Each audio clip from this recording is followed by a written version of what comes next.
నమస్కారం. ఈరోజు మనతో పాటు ఉన్నారు ఒక ప్రత్యేకమైనటువంటి అతిథి.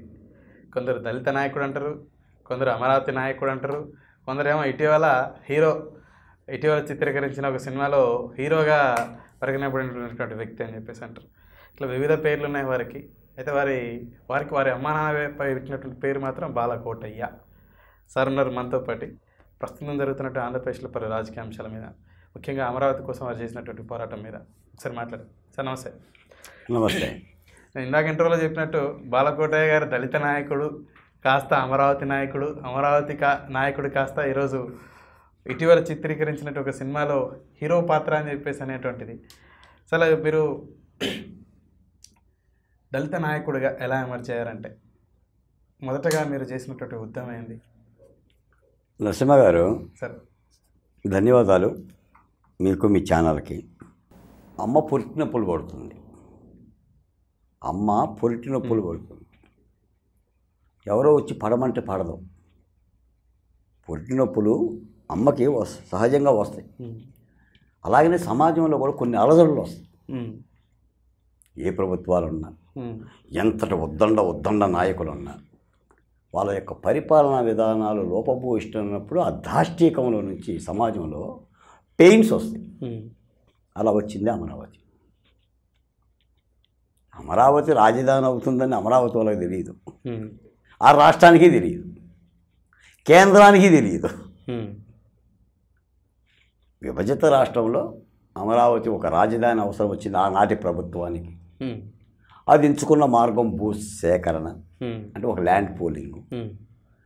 ప్రభుత్వం దగ్గర డబ్బులు లేవు కాబట్టి, పొలాలకి కాంపన్సేషన్ ఇవ్వలేం కాబట్టి 2013 భూసేకరణ యాక్ట్ ప్రకారంగా 3 నష్టపరిహారం ఇవ్వాలి. రైతులను విన్నవించి కౌలు ఆధారితంగా ఉచితంగా పొలాలు తీసుకున్నారు. అంటే ఎకరం తీసుకుంటే 75 పైసలు ప్రభుత్వానికి ఇచ్చి పావల వాళ్ళ పొలాన్నే ప్లాట్లు రూపాయలు ఇచ్చారు. మరి ప్లాట్లు ఏం చేసుకోవాలయ్యా అంటే, రాజధాని అభివృద్ధి చెందినప్పుడు ఈ పావలాకి రేట్లు వస్తాయి, తద్వారా మీకు ఎకరం విలువ కలిగిన లాభం మీకు వస్తుంది అని ప్రభుత్వం చెప్పింది. మరి ఎప్పుడు అభివృద్ధి చెందింది రాజధాని? ఎప్పుడు వస్తుంది ఎకరం లాభం అంటే? వస్తుంది. మరి అప్పటి వరకు పరిస్థితి ఏంటంటే, అప్పటి వరకు మీరు బతకడానికి కౌలు ఇస్తాం, ఎకరానికి 30,000 25,000 ఆయా పొలాల వర్గీకరణ పట్టిస్తామన్నారు. రాష్ట్రం విభజింపబడింది కాబట్టి, ఒక రాజధాని లేదు కాబట్టి, ముఖ్యమంత్రి బస్సులో నిద్రపోతున్నాడు కాబట్టి, ఆయన దోమలు కొడుతున్నాయి కాబట్టి, కలెక్టర్లు, మంత్రులు, ఎంఆర్ఓలు అందరూ కూడా వచ్చేసి మీరు భూములు ఇవ్వండి, ప్రభుత్వాన్ని నమ్మండి, మీకు న్యాయం దొరుకుతుందని అన్నారు కాబట్టి రైతులు భూములు ఇచ్చారు. అది రాజధాని అమరావతి. మరో ప్రభుత్వం వచ్చింది, లేదు ఈ రాజధాని ఉంటానికి వెళ్ళలేదు, నేను 3 రాజధానులు పెడతాను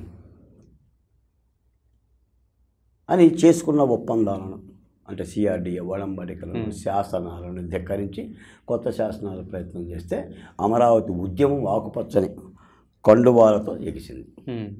34,348 ఎకరాలు, 28,881 మంది రైతులు. ఆ 34,000 ఎకరాల్లో ఈ బులుగు కండువాకు సంబంధించిన దళితులు ఇచ్చిన భూములు 34%. 2 ఎకరాలు లోపిచ్చిన రైతుల సంఖ్య 25,000 మంది. కానీ ప్రభుత్వం ఏం చెప్పింది? అది కమ్మోలదే, కమ్మోలదే, ఎవరు అక్కడ నివాసం ఉండరు, అసలు భూములే కావయ్యి, అవి పనికిరావు, అది శ్మశానం ఎడారని చెప్తే ఉద్యమం వచ్చింది. ఆ ఉద్యమం నుంచి బాలకోటయ్య, ఆ అమ్మ పొరిటినప్పటి నుంచి బాలకోటయ్య అనే ఉద్యమ నిలబడు పుట్టాడు. అమరావతి నాయకుడిగా మీరు ఎమర్జ్ అయిన విధానం సుపరిచితం. చాలామందికి మీరు సుపరిచితులయ్యారు. అంతకంటే ముందుగా మీరు ఎక్కడ ఉద్యమాన్ని ఎంచుకున్నారు? నేను ఉద్యమకారుని కాదు సార్, నేను అంబేద్కరిస్ట్ని. 25 ఏళ్ల పాత్రికేయం నా ప్రయాణం. పాత్రికేయుడిగా వివిధ పత్రికల్లో సీనియర్ జర్నలిస్ట్ కంటే సిన్సియర్ జర్నలిస్ట్గా జర్నలిజం చేసిన వాళ్ళం. ఇంద్రుడికి 100 కళ్ళు ఉంటే విలేకరికి 1000 కళ్ళు ఉంటాయని చెప్పిన వాళ్ళం. అక్షరాలను నమ్ముకున్న వాళ్ళమే తప్ప అమ్ముకున్న వాళ్ళం కాదు. భాగ్యనగరంలో బషీరాబాగ్ ఎన్కౌంటర్ జరిగితే దాని కవరేజ్కి వెళ్ళిన జర్నలిస్ట్ నేను వార్త సబేటర్ని చాలా కాలం. హైదరాబాదు, విజయవాడ, మా నందిగామ ఎస్సీ రిజర్వ్ నియోజకవర్గంలో నియోజకవర్గ స్టాఫ్ రిపోర్టర్ని. కళాలతోనే యుద్ధం చేశాం అప్పుడు. బాలకోటయ్య అంబేద్కర్ వారసుడిగా జాషువా సభలు, శ్రీశ్రీ సభలు, అంబేద్కర్ వర్ధంతి సభలు ఇవి నిర్వహిస్తూ ఒక పత్రిక పెట్టుకున్నారు. తర్వాత కాలక్రమేణా 2009లో ఢీ న్యూస్ వీక్లీ అని ఒక వీక్లీ మ్యాగజైన్ పెట్టి ఒక దళిత ఎడిటర్గా నా సంపాదకత్వంలోనే 13 ఏళ్ళు నిర్విఘ్నంగా పత్రికను నడిపాను. పత్రికను బిడ్డలా పెంచుకున్నా. పత్రిక పేరు సార్ ఢీ న్యూస్ వీక్లీ. ఢీ ఒత్తుడి. ఆ దగ్గర నుంచి బండిరా వరకు మాట్లాడితే ఆ లా వా తా శా లా కా మా యా కానీ ఢీ అంటే 4 అంగిట్లో పెట్టి కుడితే కానీ ఢీ వస్తుంది. That is the force, that is the change, that is the change, that is the fight, that is the ఢీ. ఆంధ్రప్రదేశ్లో ఏకాక్షర ఝరి నా చేరి. ఒక అక్షరంతో తెలుగు పేపర్ ఏముందాయా పత్రిక అంటే అది బాలకోటయ్య పత్రిక. నడుస్తుందండి, మూసేశారు దాన్ని. జగన్మోహన్ రెడ్డి గారి పుణ్యం అంటూ మూసేసుకున్నాం. ఎప్పుడు జరిగింది? ఉద్యమాల బాటలో పట్టాం. అదే తాను వచ్చిన తర్వాత 2019 డిసెంబర్ 17వ తారీఖున 3 రాజధానుల ప్రకటన చేసిన తర్వాత రాజధాని రైతులు మొత్తం కూడా శిబిరాలు పెడితే మహిళలు వాళ్ళ మీద దాష్టీకాలు జరుగుతుంటే, పోలీసుల పదఘట్టంలో అరుపులు, కేకలు, పెడబొబ్బలు, నినాదాలు జరుగుతుంటే మరి ఆ కృష్ణానది తీరాన పుట్టిన బాలకోటయ్య జర్నలిస్టు, కృష్ణా కనకదుర్గమ్మ పాదాల చెంత బతికిన బాలకోటయ్య ఆ రాజధాని ఉద్యమంలో సహజంగానే నా ప్రాంతం, నా ప్రజలు, నా రైతు, వ్యవసాయ కూలీలో పుట్టిన నేను ఉద్యమంలోకి వెళ్ళాం. ఇంతెంత ఓటెడెంత అన్నట్టుగా జగన్మోహన్ రెడ్డి గారికి ఢీ కొట్టే విధంగా న్యాయస్థానాల్లో కేసులు వేసాం. దాదాపు 35 సార్లు హౌస్ అరెస్ట్ అయ్యా, దిగ్బంధనం అయ్యా, ఒంటరిగా తిరగలేని గడియలు అనుభవించాం. ఎత్తుకుపోతాం, లేపేస్తాం, పొడిచేస్తాం అని అంటే బెదిరింపులకు కూడా. మీరు ఇప్పుడు అమరావతి ఉద్యమంలో పాల్గొన్న తర్వాతనే మీ పేపర్ మూతపడిందా? అమరావతి ఉద్యమంలో పాల్గొనటమను రాష్ట్ర ప్రభుత్వం కూడా 2343 జీవో ఒకటి తెచ్చింది. ఎలాంటి వార్తలు ప్రభుత్వానికి వ్యతిరేకంగా రాసినా కూడా కేసులు పెడతామని. మనం ప్రభుత్వాలకు వ్యతిరేకంగా రాయకుండా మరి ప్రభుత్వాలకు భజన చేస్తూ రాస్తాము. మరి ఈ పంచాయతీ దేనికి జగన్మోహన్ రెడ్డి గారితో? పేపర్ ఎప్పుడు పెట్టారండి? పేపర్ ఎప్పుడు పెట్టారు? 2009 నుంచి. మరి 14 నుంచి 19 వరకు మీరు 19 తర్వాత జగన్మోహన్ రెడ్డి ముఖ్యమైన తర్వాత రాసినటువంటి మీ కలంతో ఇందాక చెప్పారు కదా ఫోర్స్ అని చెప్పేసి, ఆ ఫోర్స్ సార్ 2009 నుంచి అలా చేశారా? 2019 వరకు నేను పత్రిక నడిపా. అసలు జగన్మోహన్ రెడ్డి గారి చేతుల మీదుగా నేను పత్రిక సావనీరు ఆవిష్కరణ చేశాను. రాజశేఖర రెడ్డి గారు చనిపోయిన తొలి ఏడాదిలో 2010లో రాజర్షి అని చెప్పిన ఒక సావనీరు ముద్రించి ఇప్పుడు వైఎస్ వివేకానందరెడ్డి, గొడ్డల వేటుకు గురైన వైఎస్ వివేకానందరెడ్డి గారి యొక్క ద్వారా ఆయన స్వయంగా కలిసి కడపలో రవీంద్రారెడ్డి గారు తిరుపతి ఎమ్మెల్యే, ఆయన మేనల్లుడు, ఆయన ఇంట్లో జగన్మోహన్ రెడ్డి గారి చేతుల మీదుగా నేను సావనీరు ఆవిష్కరణ చేశాను.